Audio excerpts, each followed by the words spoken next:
મિત્રો, આ દેશની અદાલતોનો જે સમય છે એ હમણાં એક ખાસ પ્રશ્નનો જવાબ ગોતવામાં લાગેલો છે. પ્રશ્ન એ છે કે એક ધર્મના આંગણામાં બીજા કોઈ ધર્મની નિશાની છે કે નથી. થોડાક મહિનાઓથી અદાલતમાં લગાતાર આ વિષય ઉપર યાચિકાઓ આવતી રહે છે અને એના પછી જ્યારે આની સુનવાઈ માટે જ્યારે સ્વીકૃતિ થાય છે ત્યારે નોટિસ જારી થાય છે અને એના પછી રસ્તો ખુલે છે સર્વેનો.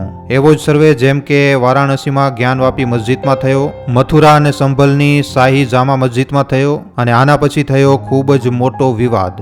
અને આ કડીમાં મિત્રો તાજો ઉદાહરણ છે આજની તારીખમાં રાજસ્થાનમાં અજમેર શરીફની દરગાહનું. 27 નવેમ્બરના રોજ અજમેરની જિલ્લા ન્યાયાલયે ઈ યાચિકા ઉપર નોટિસ જારી કર્યો, જેમાં દાવો કરવામાં આવ્યો હતો કે અજમેર શરીફ દરગાહની નીચે સંકટમોચક મહાદેવનું મંદિર છે. શું છે આ મામલો, યાચિકાકર્તાઓના તર્ક શું છે અને દરગાહનો અસલી ઇતિહાસ શું છે, બધા પ્રશ્નો ઉપર આજના આ વિડીયોમાં આપણે ખૂબ જ વિસ્તારપૂર્વક વાત કરવાની છે.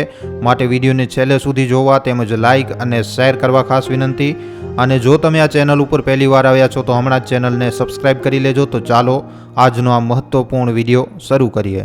રાજસ્થાનની રાજધાની જયપુરથી કંઈક 131 કિલોમીટર દૂર અજમેર જિલ્લામાં એક વિશ્વ પ્રસિદ્ધ દરગાહ છે, ખ્વાજા મોઇનુદ્દીન હસન ચિશ્તીની દરગાહ, જેને અજમેર શરીફ દરગાહની રીતે ઓળખવામાં આવે છે. આ દરગાહની હમણાં સુધીની કહાની શું છે એના ઉપર આપણે આગળ વાત કરીશું, પણ સૌથી પહેલા આપણે એ જાણીએ કે હમણાં કયા કારણના લીધે આ ખૂબ જ મોટી એક ચર્ચાનો વિષય બની ચૂક્યો છે. તારીખ હતી 27 નવેમ્બર 2024. આ દિવસે અજમેરની જિલ્લા અદાલત એક મુકદમાની સુનવાઈ કરી રહી હતી. મામલો દાયર કર્યો હતો હિન્દુ સેનાના ચીફ વિષ્ણુ ગુપ્તાએ. દલીલ એવી હતી કે કાશી અને મથુરાની જેમ અજમેરની મશહૂર અજમેર શરીફ દરગાહની નીચે સંકટમોચક મહાદેવનું મંદિર છે. મતલબ કે પ્રાચીન કાલીન સંકટમોચક શિવ મંદિર હતો અને આ મંદિરને તોડીને અહીંયા એની ઉપર દરગાહનો નિર્માણ થયેલો છે.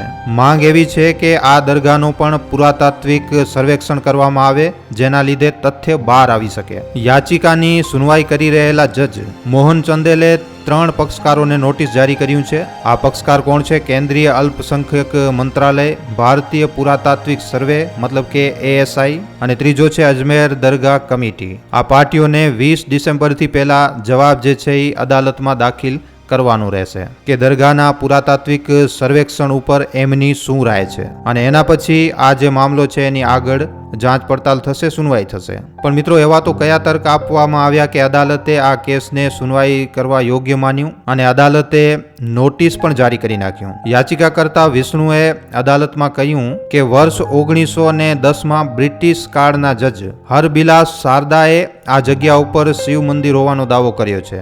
જજ શારદાએ પોતાની પુસ્તક અજમેર હિસ્ટોરિકલ એન્ડ ડિસ્ક્રિપ્શનમાં લખ્યું છે કે દરગાહના અંદરના હિસ્સાઓમાં ભગવાન શંકર, ભગવાન શિવની તસવીરો હતી અને જેના ઉપર પ્રાંગણ ઉપર રહેવાવાળા બ્રાહ્મણ ચંદન ચડાવતા હતા. જજની કિતાબના હવાલાથી કહેવામાં આવ્યું કે આ ઇમારત એક ઊંચી છત ઉપર ઊભી છે, જે મૂળ રૂપથી પહાડીની ચટ્ટાન સાથે બનાવવામાં આવી હતી. આમાં પશ્ચિમ બાજુ સરસ્વતી મંદિર મતલબ કે શિક્ષણનું મંદિર અને દક્ષિણ અને પૂર્વ બાજુ પ્રવેશ દ્વાર હતું. વર્ષ 1992માં અફઘાન હમલાવર શાહબુદ્દીન ગોરીના નેતૃત્વમાં અજમેર ઉપર હુમલો કરવામાં આવ્યો હતો, જેમાં આ મંદિરને ધ્વસ્ત કરી દેવામાં આવ્યું હતું. મતલબ કે આ મંદિરને તોડવામાં આવ્યું અને પછી મસ્જિદનો આકાર આને આપવામાં આવ્યો. અજમેર અદાલતમાં વિષ્ણુએ એમ પણ કહ્યું કે દરગાહમાં રહેલી બુલંદ દરવાજાની બનાવટ જે છે એ હિન્દુ મંદિર જેવી છે. આની નકાશીને જોઈને પણ એમ અંદાજો લગાડી શકાય છે કે અહીંયા પહેલા મંદિર હતો. એમ પણ કહેવામાં આવ્યું કે દરગાહના ઉપરી સ્ટ્રક્ચરને જોશું તો આમાં પણ હિન્દુ મંદિર જેવી કલાકૃતિઓ છે. આના ઘુમદોને જોઈને પણ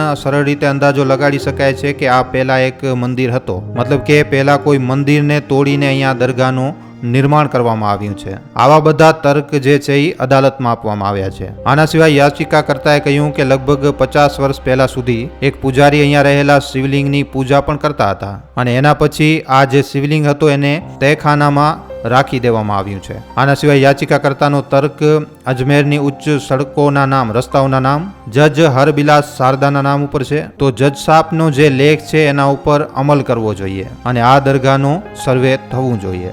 માંગ એવી છે કે જો દરગાહ કમિટી પાસે રજીસ્ટ્રેશનના કાગળ છે તો એને કેન્સલ કરવામાં આવે અને દરગાહના ASI સર્વે પછી ત્યાં હિન્દુઓને પૂજા કરવાની અનુમતિ આપવામાં આવે.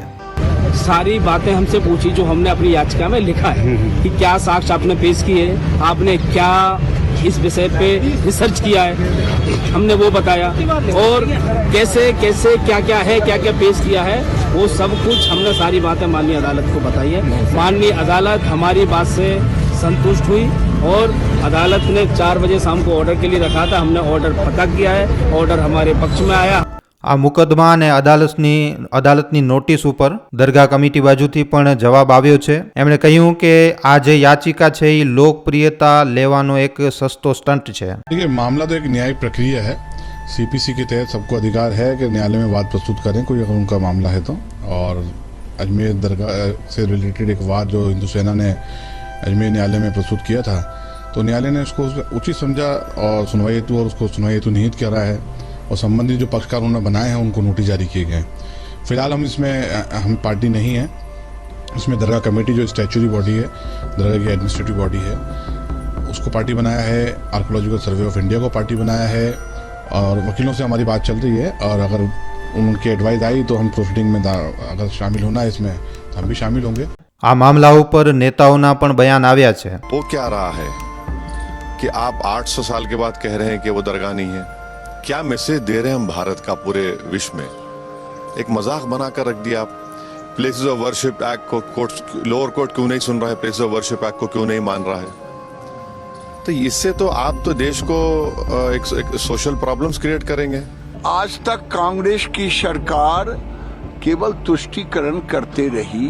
तुष्टीकरण के कारण ही अगर ये 47 में ही आक्रांतों द्वारा मंदिरों पर मस्जिद बनाने का जो उनका एक मुहिम चला था उसको समाप्त कर दिया गया होता नेहरू के द्वारा, तो आज हमें कोर्ट में अर्जी देने की जरूरत नहीं पड़ती। पूरे देश में आग लगाने की बातें हो रही हैं, क्या हो क्या रहा है देश में, प्रधानमंत्री जी को भी देखना चाहिए। और मैं चाहता हूं कि माननीय सुप्रीम कोर्ट स्वयं संज्ञान ले। देश के अंदर हो क्या रहा है, एक पूरी कम्युनिटी को आप कहाँ ले लगाना चाहते हो, किस साइड लाइन में लगाना चाहते हो? आप उनके धार्मिक स्थल नहीं छोड़ रहे, आप उनकी प्रॉपर्टीज के ऊपर आप नहीं छोड़ना चाहते। आप क्या करना चाहते हो हमारे साथ, हमें लगाना कहाँ चाहते हो वो बता दो। आप कौन कौन सी मस्जिद के नीचे ढूंढते फिरेंगे, कौन कौन सी मस्जिदों के नीचे ढूंढेंगे? कोई लिमिट है या नहीं है? 1991 वर्शिप एक्ट बिल्कुल साइड में लगा दिया। देश के अंदर करना क्या चाह रहे हैं? अपने राजनीतिक हित को साधने के लिए क्या देश जला देंगे? તો મિત્રો, આ તો તમામ પક્ષ થઈ ગયા। હવે જાણીએ ઇતિહાસ। આ કહાની ચાલુ થાય છે 12મી સદીથી। 12મી સદીમાં ફારસી અધ્યક્ષતા મોઇનુદ્દીન હસન ચિશ્તી ઈરાનના શહેર સિસ્તાનથી ભારત આવ્યા। શરૂઆતી સમયમાં તે પહેલા દિલ્હીમાં રહ્યા। તે સમયે દિલ્હીના સુલતાન ઇલ્તુત્મિશનો રાજ ચાલતો હતો દિલ્હીમાં। થોડાક અઠવાડિયા દિલ્હીમાં વિતાવ્યા પછી મોઇનુદ્દીન ચિશ્તી અજમેર ચાલ્યા ગયા। કહેવામાં આવે છે કે અજમેર પ્રવાસના દરમિયાન એમનો જે રિશ્તો છે એ સૂફી સંત અબ્દુલ્લા અંસારીની કિતાબો અને એમની શિક્ષાથી થયો, અને ધીમે ધીમે અજમેરના જે ઇલાકો હતો એમાં એની ઓળખાણ વધતી ગઈ। સૂફી ઇસ્લામ ઉપર એમના ઉપદેશોની ચર્ચા થવા લાગી। જણાવવામાં આવે છે કે વર્ષ 1236માં મોઇનુદ્દીન ચિશ્તીનો મૃત્યુ થઈ, અને મૃત્યુ પછી એના ચાહવાવાળા ભક્તોએ ત્યાં એની કચ્ચી પક્કી દરગાહ બનાવી નાખી, જ્યાં બેસીને મોઇનુદ્દીન ચિશ્તી ઉપદેશ આપતા હતા। વર્ષ 1530માં સત્તામાં આવ્યા પછી મુગલ શાસક હુમાયુએ જૂની દરગાહની જગ્યાએ નવી દરગાહ બનાવી।